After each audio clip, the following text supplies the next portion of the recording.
Senior Fellowship at Stanford. She is currently an assistant professor at Princeton.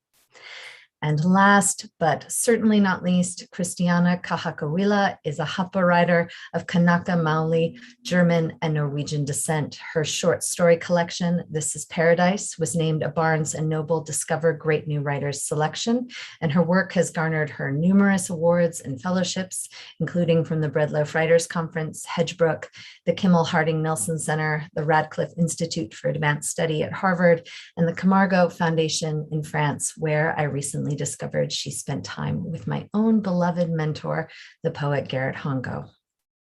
So welcome. Thank you for joining us as we broadcast this conversation from the Aboriginal territories of the Salish and Kalispel people, on whose land I remain a guest. I am Keetje Kuipers, NBCC board member, poet, University of Montana visiting professor, and humble host of these three magnificent writers. If you're watching our conversation today and you have a question for these brilliant minds, please do, as Lauren said, add it to our chat, and I will try to save room at the end for them to answer. I already admitted to these three before we went live that I am feeling somewhat trepidatious about this conversation today, as I so admire all of your work. So perhaps to help put myself at ease more than anything else, I thought I might start with something that I feel I have in common with each of you, which is a writerly connection of one kind or another to the land known as the Western United States. As a poet, I've often been asked to talk about my relationship to place, which figures prominently in my own writing. In fact, I would say it's really the central character or figure in my work. But a landscape is, of course, more than trees and rocks. To walk through a landscape is to walk through story itself, through many stories. Our sense of the West, particularly in literature and film, is rife with misconceptions and American myths that have gone largely unchallenged by the literary establishment. The first thing that I wanted to ask you guys is, what misconceptions do you feel as though you're writing against when you write place? And alternatively, how do you write towards your contemporary West, specifically your Hawaii, Kristiana, your Montana, Sterling, or your New Mexico, Kirstin? And just feel free to jump in.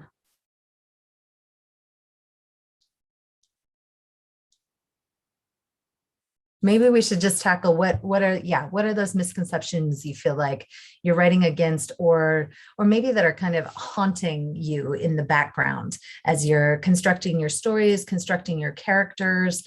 Are those ideas in the background of your minds, or disregarded when you step onto the page? I can go first. Thank you. I think it was a standoff there. For me, there's maybe two immediate ideas that come to mind. And the first is even the concept of the West. If I'm writing from Hawaii, then all of the continental US is actually the East. And so even the idea of the West is one of an imperial perspective. So immediately I'm adjusting my relationship with direction and whose direction we're favoring. And then the second idea that's always there is the idea of smallness. And I think the Pacific is often seen as a region of many small islands. And as Apele Haupa, one of our sort of oceanic great thinkers, argues so beautifully, it's really an expansive area. It's the largest area or region on Earth, the Pacific Ocean, Oceania. And there's so many highways and byways among all these islands and among the peoples of the Pacific.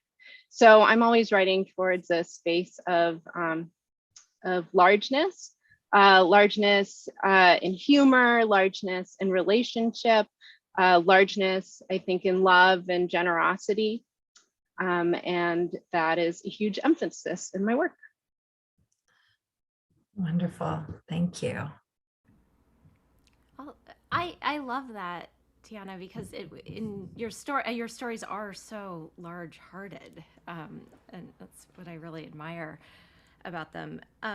So I most of my fiction is set in New Mexico and northern New Mexico specifically, where my family has a long, deep history. And that region has been represented so much in art and literature. I think we're all familiar with George O'Keeffe and Ansel Adams. Willa Cather and D.H. Lawrence wrote about northern New Mexico. And so there are all these representations of the place, really beautiful and romantic representations, often created by people who are not from there, often by Anglo artists and writers who came and fell in love with it. And there's a lot to fall in love with about the place. It is very beautiful, and it also has a really complicated and violent history. It's a history of conquest and reconquest. There's real disparity in income there, and a lot of pain that is still alive today, that you can feel. And so I think, when I'm writing about New Mexico, partially in writing from the point of view of communities who have been there for centuries, I feel like I'm complicating that idea of New Mexico. Yeah, complicating it. Yeah, I think the thing too, I feel about this region and its histories is, of course, it's a cliche, but that they're not. The history is actually not history, right? It's still happening now, which you've both already alluded to a little bit, and some of those ideas of imperialism and colonization and conquest are still really alive and well in contemporary ideas of building a cabin in Montana, or going to the desert in your camper van, or like surfing in Hawaii, and the sort of notion that any Anglo outsider from East, whether whatever that idea of East might mean, can come and reinvent themselves in a place that has a really rich history of being peopled. So it's interesting to think again, like how this topic of the historical and the stories of place are not so historical. Sterling, do you want to jump in there? I'd love to. I'm thinking about this. I'm thinking about this idea of like writing against something, and I don't know how much I actually write against something when I'm working. I think I guess if I were writing against something, specifically, it would be writing against the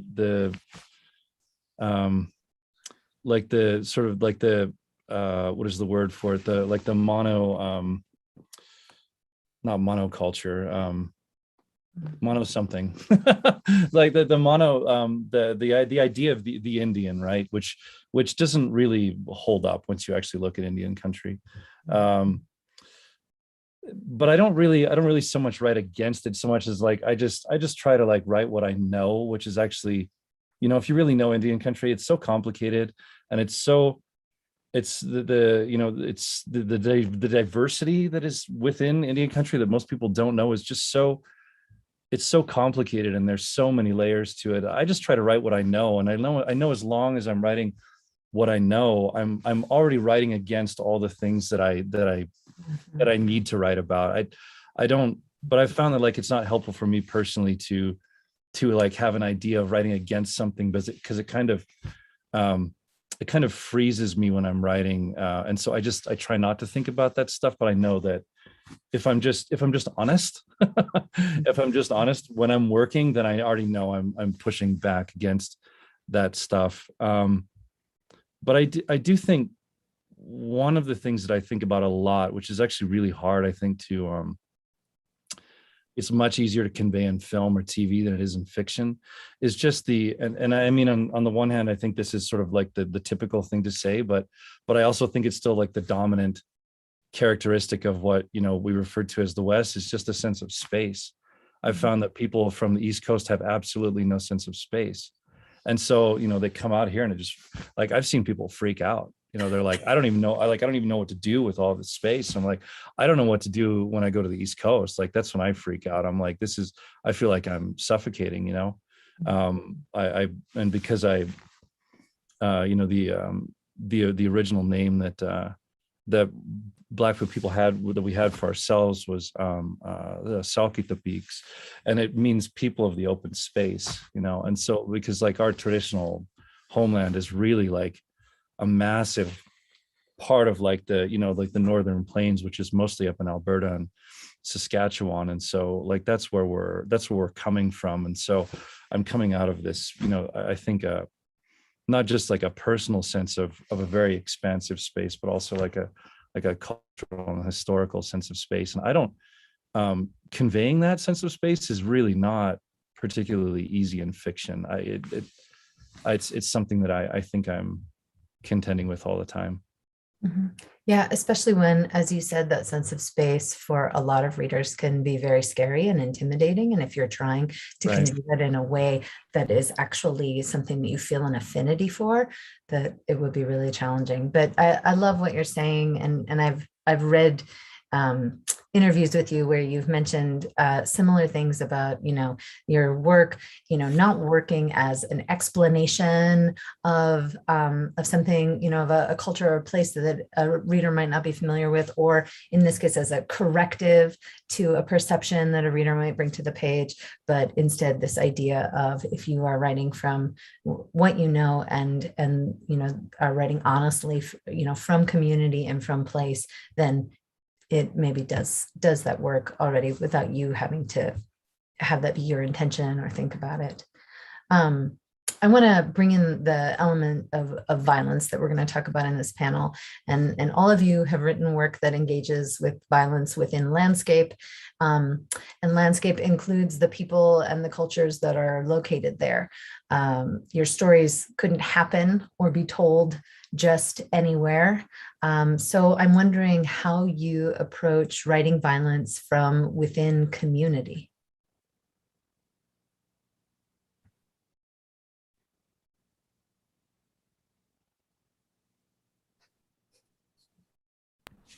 I'll jump in.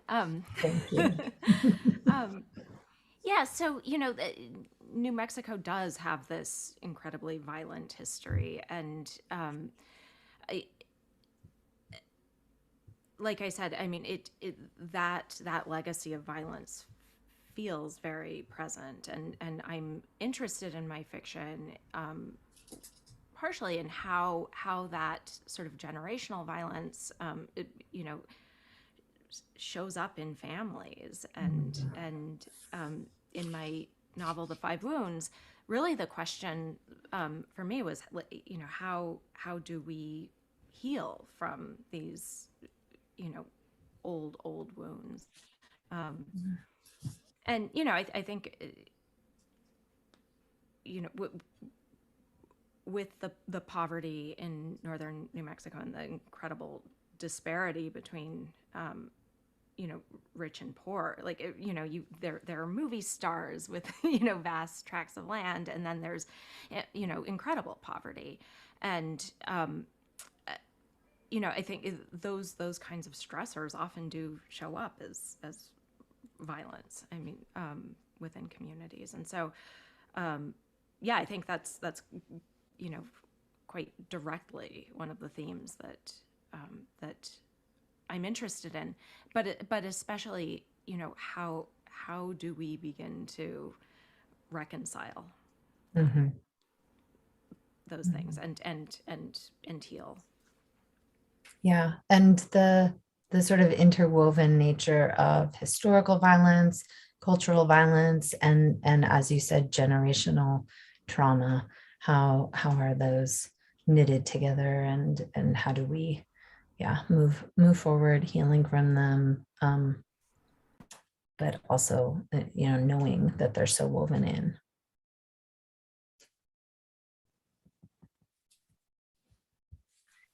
I can go again.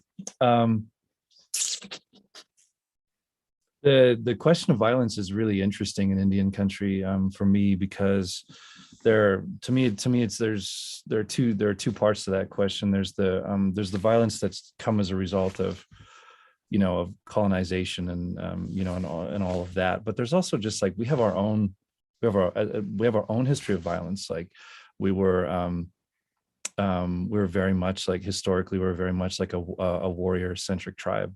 Like that's what we were. And we had a lot of enemies. And we have a lot of historical stories about battles with Crees and battles with Salish, and and it goes on and on and on. And like so for me there are two different types of violence that I have to take into consideration, I guess, when I'm working.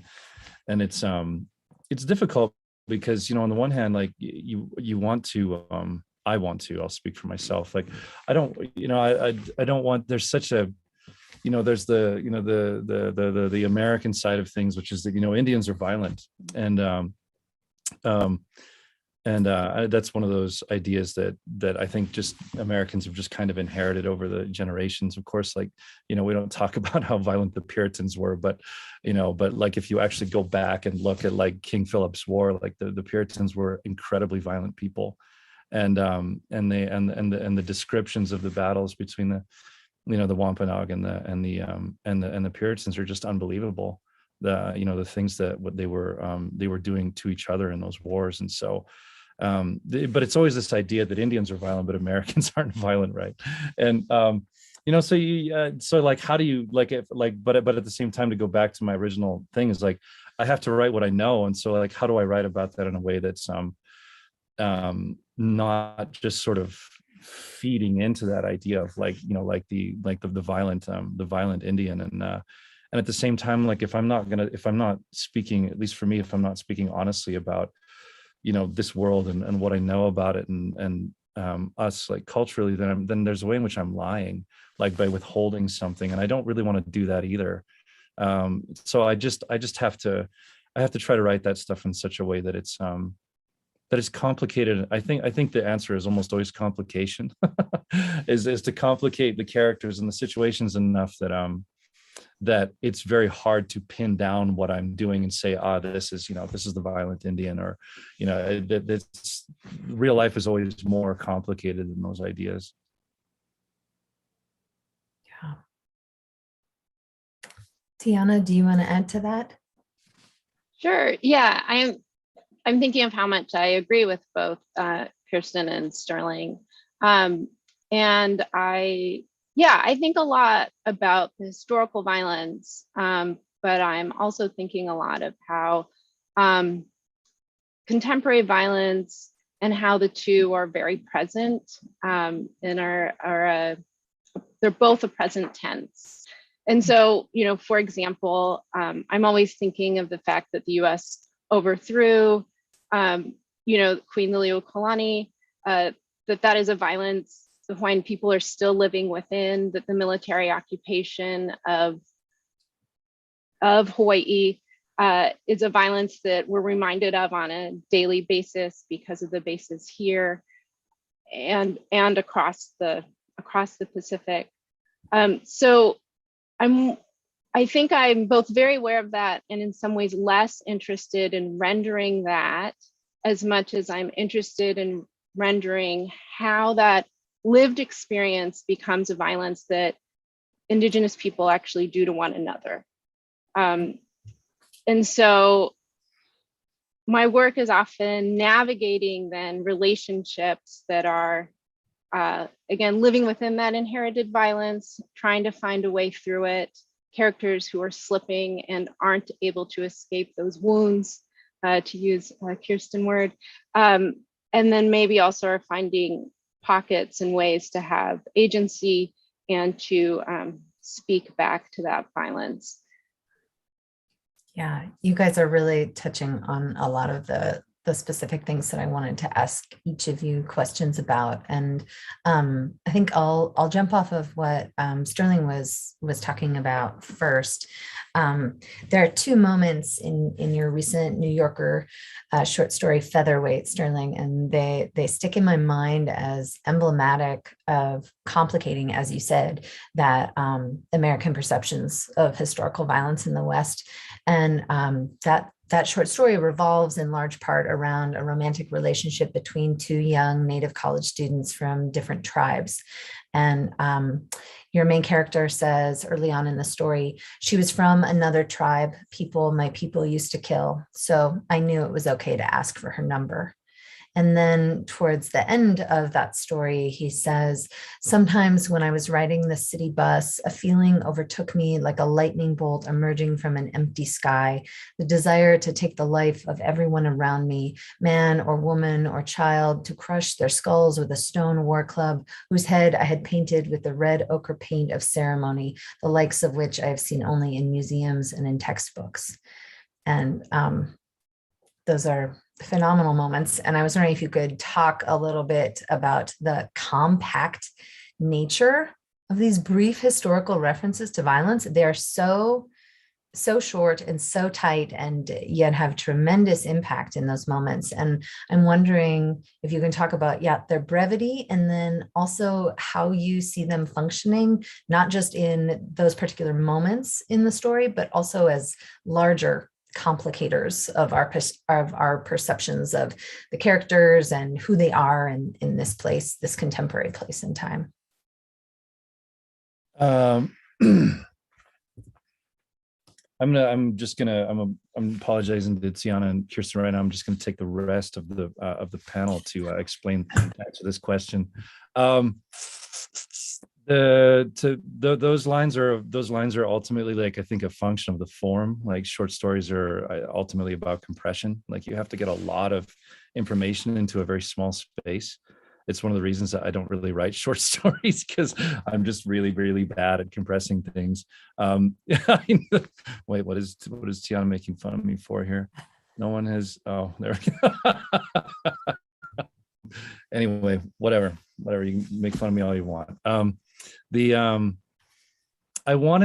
thing that I thought a lot about with that story is I was like, how do I do this so that I'm actually talking about something that is really, really common in Indian country, which is like, which quite often, in my experience, almost no one knows about outside of Indian country, which is that there's this continuous running sort of like dialogue between people from different tribes, especially between people from different tribes that have historical relationships.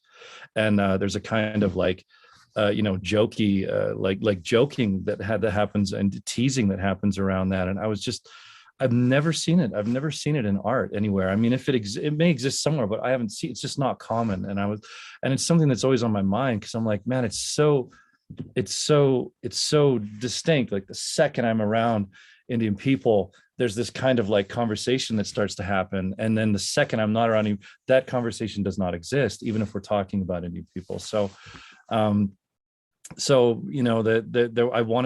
always wanted, that's just going to be part of my fiction no matter what. But like within that story, it was just like, how do I convey this in a way that's like, it goes back to that thing you were talking about at the beginning. Like, I don't view my fiction as explanatory in nature. Like, there are very certain things that I'm just going to have to explain, because otherwise readers are just never going to get it. Like, I can't have like a sort of like I can't have something happening in my fiction revolving around blood quantum unless at some point I'm going to have to explain it, because people just don't get it enough. And they also don't get it historically. Like, they don't know where the idea of Indian blood comes from. They don't know that that's a colonial construct. They don't know any of that. They just, everybody has assumptions about, Indian blood. And so, the question was like, how do I get those kinds of things into fiction in a way that's artful, that means something to me, and that will convey, that will signify for Native people, and without, as long as those sorts of things signify for Native people, I don't really care if they don't signify for non-natives, but they have to fit within the whole in such a way that it doesn't just feel like I've taken an this is an aside, like in a play, and like now I'm only going to talk to Native people. Like I don't want it to feel that way. I want the story or I want the work to cohere. So that was really what I was trying to do, and that's maybe one of the only times I've been able to get that to work. But it's also the thing that when the New Yorker said we're going to take this story, I was like, they're going to make me cut those lines, or they're going to make me explain them, and they didn't, which told me that like we have, I think, moved into a different space now in the US where somebody like me can say something like that, and they're not going to say like, well, you need to explain this to white readers. And I was like, I don't, that's, if the more I'm writing for white readers, the less the more I'm like sort of turning away from myself in a way, and I'm not really interested in doing that. I hadn't really thought about this in your story until now, but I love too the way one of the pieces of work that the brevity is doing is indicating the sense of common knowledge, right? Like, I don't need to explain this. This is a given, right? We all know this here in this conversation, and also the casualness with which those moments are related by the speaker, right? Like indicates the same thing. Like, whoever's reading this, you're present in a conversation where these things don't get explained, where we all know them, and that's it. So it does do a different kind of sort of explanatory work in those moments for any reader, I think. Kirstin, I'm going to throw a question your way now. So your new novel, The Five Wounds, which came out this last spring, grew from a short story where one of the central characters, Amadeo, participates in a reenactment of the crucifixion, playing the part of Jesus in a Holy Week processional. And in the story and in your novel, this reenactment goes beyond play acting and contains real violence against the body. It's a really startling moment.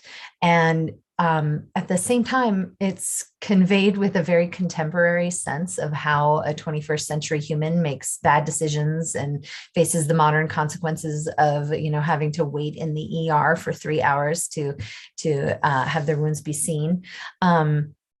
You've said that you're often interested in engaging with myth and folklore in your fiction, and you've also talked before about the importance of the real physical body in the stories that you tell. I'm wondering if it's challenging to reconcile the present day flesh and blood body and the harm that it can suffer with those maybe more cerebral investigations of older stories. Or is the intersection a potential site of reinvigoration and interrogation in contemporary storytelling?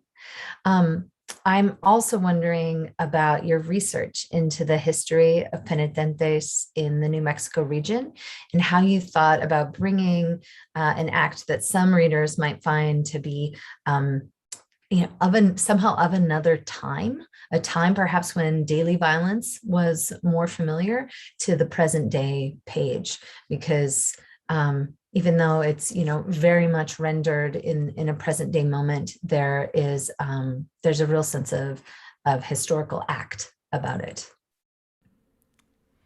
Yeah, I think one of the things that I'm interested in is how these old rituals do coexist with contemporary life. In my experience of northern New Mexico and the communities my family is from, they really do, exist side by side. I mean, when I was an infant, I was given the evil eye, and my great grandmother, who took care of me each day, took me to a curandera and got me patched up, and and that does feel like an old ailment, the evil eye, and the idea that you would go to a curandera, it's and my grandmother would have walked down a modern street in Albuquerque, New Mexico, and crossed in front of modern storefronts, and that I find really, really interesting. And the fact is that the communities in northern New Mexico were isolated for so long. So the old and new really do coexist. I mean, the Spanish that my grandparents grew up speaking has much more in common with 17th century Spanish than it does to contemporary, Spanish spoken in Mexico. And a lot of these practices were also preserved in these isolated communities. And the rituals of the penitentes, that's an example. One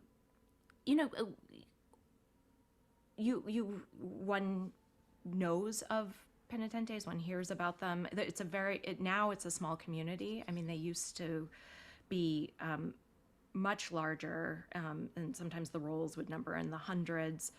They were incredibly important, especially in the 18th and 19th century, when there would often be one priest for many towns, and so these brotherhoods they're lay brotherhoods, and they would perform burials and marriage rites. The communities functioned as sort of mutual aid societies, and so they were really, really essential to the just fabric of daily social life in these villages. And in the early 20th century, they especially the practices of self-flagellation and physical penance became sort of a source of fascination by Anglo journalists from the East Coast, who would come and write these incredibly salacious articles about these fringe zealots and their bloody rites. And I think I've always been interested in the practice. It's always been really moving to me, because it has always struck me as a really empathetic way of worshiping. If trying to feel what Christ would have felt, and I'm interested in that kind of empathetic worship. I'm interested in rite in general. So I think that's what drew me to write about this, and I liked the sort of humor involved in it. That this contemporary guy who's kind of a loser is Jesus, and that to me was like a fun joke to play with when I first started writing that. Being in that as a reader in that close third person point of view with Amadeo too, when he's making the decision to actually have to ask for nails in his palms, there's nothing in your relating of the character's thoughts or feelings that is, as you said, like salacious or makes it particularly like mystical or anything like that. He's this guy, and this is what he's asking for, and he's experiencing that feeling, and he's thinking through like, what am I doing? And so there is a kind of groundedness, and again, like cultural and sort of community like acceptance of inherent in that moment, in the way that it's related, that I think makes it startling, but not doesn't make it into this outsider kind of a moment at all. Tiana, I wanted to ask you about one of my favorite stories from your collection, Nłáy. And this is a story, for those of you who haven't read it, that's built around the tradition of cockfighting in Hawaii, which was brought to the islands in the early 1900s. And the main character in the story is a young woman of Chinese, Hawaiian, and Filipino descent who raises roosters for fights, following in the footsteps of her father. And her boyfriend is a native man from a reservation on the mainland, and he's also a pacifist and a practicer of Buddhism. And these dichotomous sensibilities between these two characters are at the heart of their relationship and also at the heart of the story, as is the violent nature of revenge. And I have to say, I was really captivated by this story and by the tenderness too that is at its core. And again, it was a story that was clearly set in the 21st century, but there was something that felt timeless about the emotions that propelled these characters towards and away from each other. And I also thought that you brought this tremendous amount of cultural history to bear on this relationship and this story in just 40 pages. So I was wondering how you began to approach weaving these characters and all of their familial and cultural understandings of violence and vengeance together. Big question, Keetje. Yeah, so I think there's a few thoughts that spring to mind. That story starts with a quote from King Kamehameha's birth chant. And so cockfighting was actually something that happened here in Hawaii before different immigrant communities arrived. And that mattered because then as other immigrant communities arrived to work the plantations, there's a connection point there. There's numerous connection points, but one is that cockfighting for more than one community was a pastime. It is illegal here. I should say that. Sometimes people think it's still legal. It is not, but it happens all the time. You know where to look and who to ask. And so I was interested in a few things. I was interested about what happens when a woman steps into what is primarily a male environment. I was interested in how gender roles were playing out in the romantic relationship between this woman who's, is fighting birds and has inherited that legacy from her father, and her lover, who's his name in the story is the Indian, and he's inherited his own history of violence. And what happens when these two people, who I do think care about one another quite deeply, who love one another, where there is a lot of tenderness, have to negotiate those inherited violences, and also who they're trying to become, how they're trying to evolve in and out of that. And ultimately they betray one another. I'm not saying that's how I believe things go in real life, but in story life, that is what happened. And I think some of the surprise near the end of the story is a violence from the lover, but it's predicated on a betrayal from her. And so I'm also interested in maybe, on a writing level, betrayal and secrets give sort of energy to a story, but on a thinking about this larger conversation about the West and violence, these layers of betrayal, betrayal from, family, betrayals from parents, betrayal from a nation, how that might play out in this single moment in a relationship. I think that echoes in a way that I find interesting and echoes across the collection. There are subtle, in the final story of my collection, there's a very specific kind of betrayal a sister does to a brother. And I think there again, it's intimate, it's between the characters, but it's echoing against something larger. Mm-hmm. Mm-hmm.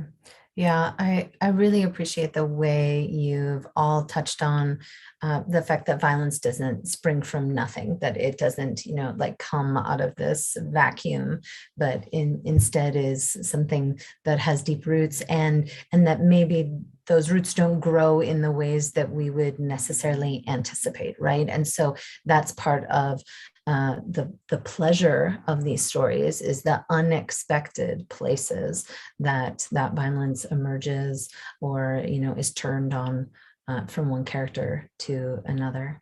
Well, I just have one more question for you guys before we see if there are any questions from the audience. But I'm wondering if the three of you, if any of you had a mentor or even an author you've long admired from a distance who, whose work served as a model, or who taught you something valuable about writing your West and incorporating its history or mining its violence for your own fiction?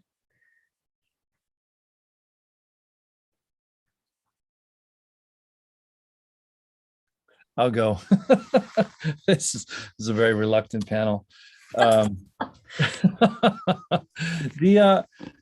is probably going to seem very obvious, but I didn't. I avoided reading a lot of Native writers for a long time, just because I wanted to. I'm not saying this was the right thing to do. I'm just saying I had this impulse to try to figure out on my own how to write about this stuff, because I knew that the more I read other Native writers, the more they were going to influence how I talked about it. And then at a certain point, I stopped feeling that way. And I read Winter in the Blood, and it's sort of like in some ways it's like I feel like that book is finally getting, play in a way that it should have for a long time. This just as an aside, like an interesting thing that I feel like Jim's work like kind of languished in the dark for a long time. But when Winter in the Blood came out, it had a front page New York Times book review.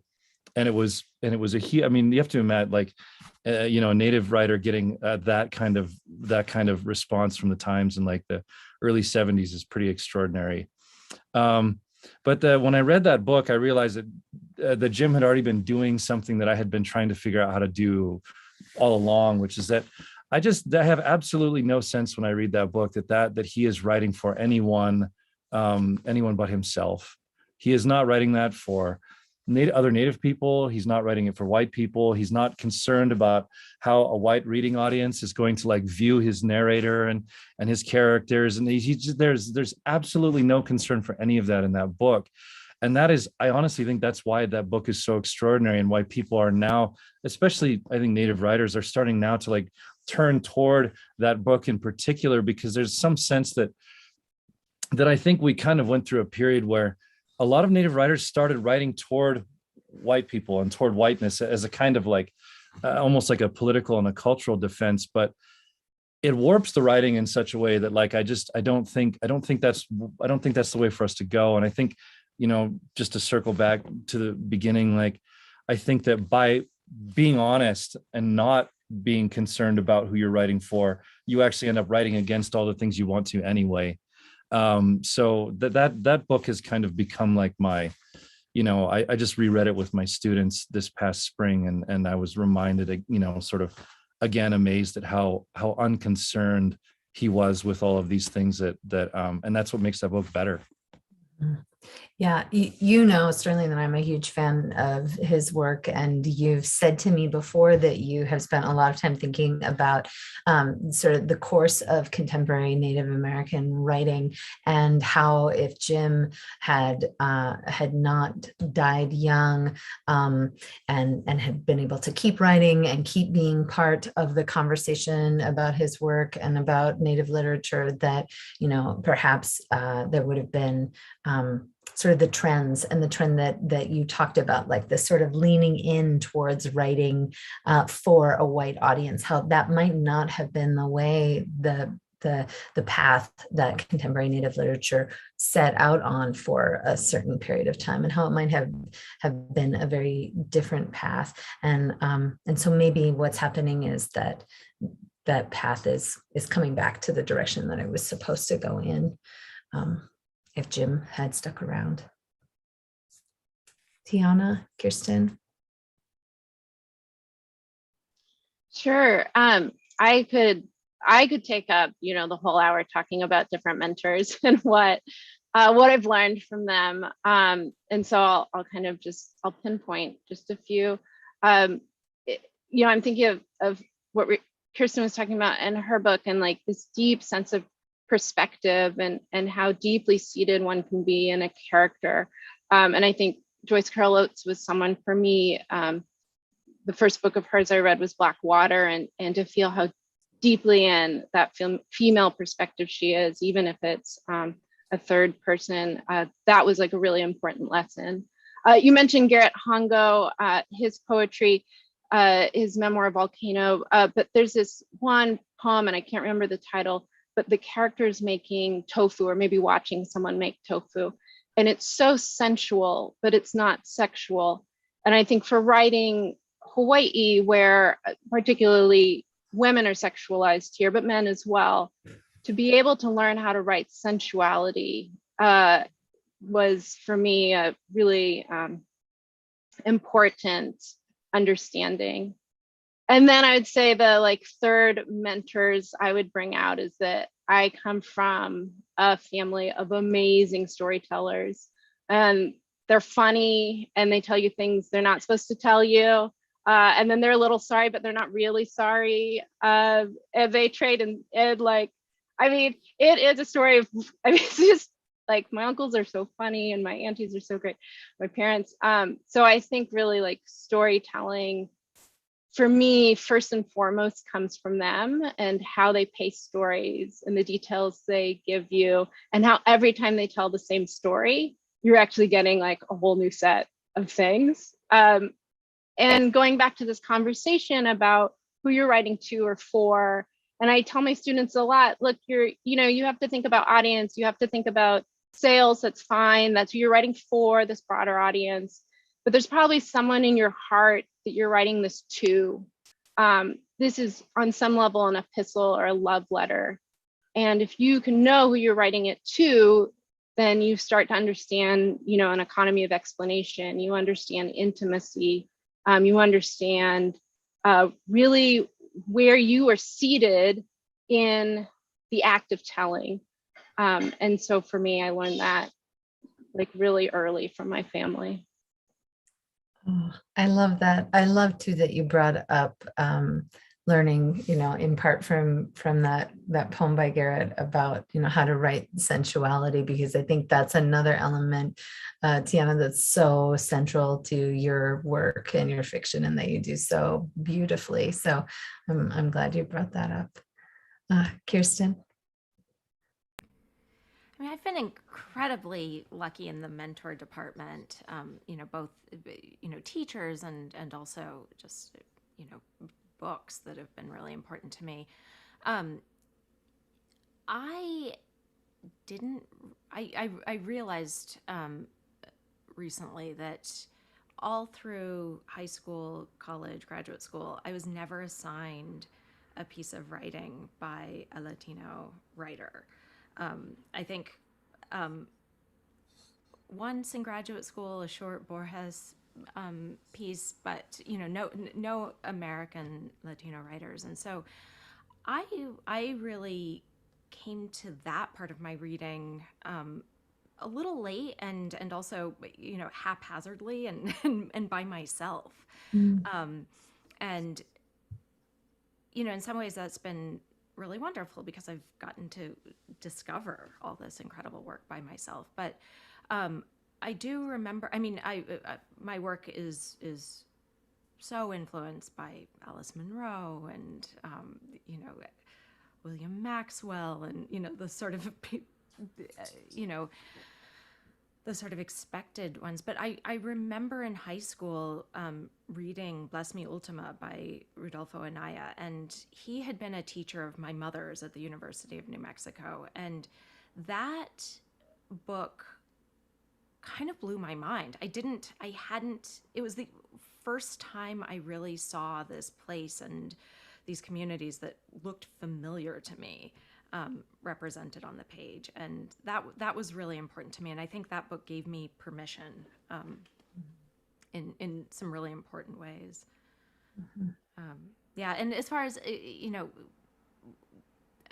again, I've been so fortunate with mentors, but my graduate school advisor, who Keetje Kuipers, was a really important mentor to me, and a lot of what he told me sort of runs through my head as I'm writing. And one of the things that I think about a lot is he would always say, "Write toward the pain," and that's so important to me when I'm struggling with a story. This reminder that I have to be more courageous on the page. I have to be willing to take the story where it's uncomfortable and painful. And there's joy there as well, but that reminder to be courageous is helpful. It's so interesting to hear all three of you, touch on that idea of, like, even though you've all had amazing mentors, have had these incredible fellowships and residencies and, been at these, lauded institutions for your writing and all of that, that there's still been this distinct element of sort of like coming to the stories you're telling on your own, like some element of loneliness in that path. And I really appreciate the three of you, sharing all of this and especially that with us today. I'm looking to see if we have any questions in the chat. I don't see any. They are as reluctant as my dear panelists. So I think on that note, I'll just say, take it away, Lauren. Thank you, Keetje, and thank you, all three of you. That was such a wonderful conversation. Congratulations on your books and on your successes. And thank you to everyone watching and participating. You've been a wonderful audience. And thank you also to our event sponsors, Arts Missoula, Whitefish Review, and again, to our event partner, the National Book Critics Circle. Just as a reminder to our audience, you can purchase books by these authors and many others taking part in this year's Montana Book Festival at Fact and Fiction Books. Be sure to enter the code MBF when you check out on their website, which is factandfictionbooks.com, or you can actually just vocally say the code NBF if you're buying books in store. I also urge you to purchase Montana Book Festival merchandise, maybe, at montanabookfestival.com. There you can also donate so that we can continue our programming after the festival this year. Thank you again, Keetje, Kristiana, Kirstin, and Sterling. Thank you so much. Have a great one.